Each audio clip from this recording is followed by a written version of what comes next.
Today's Power Pole tip is about the warranty and the service. Now, Power Pole is owned and operated, family owned and operated, and guys, I want to tell you, with that in mind, that's one of the reasons why they have the best customer service and warranty program of any company in the industry.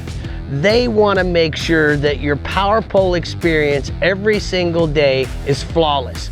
The thing that I like is that you can troubleshoot your problems through the Sea Monster app. But if you're not able to figure out the problem yourself, they want you to call. So we have a 1-800 number that you can call, and they'll answer that phone call and try to troubleshoot the problem while you're out on the water. If you're not able to, then they'll recommend you to go to a local dealer. They will get in contact with the dealer to make sure that you have no problems whatsoever. The reason why Power Pole is such a great product is certainly they stand behind their product. They want you to have a great experience, and that's one of the single most important parts of their business model. If you have any questions about Power Pole, you can go to powerpole.com, and that's today's Power Pole Tip of the Week.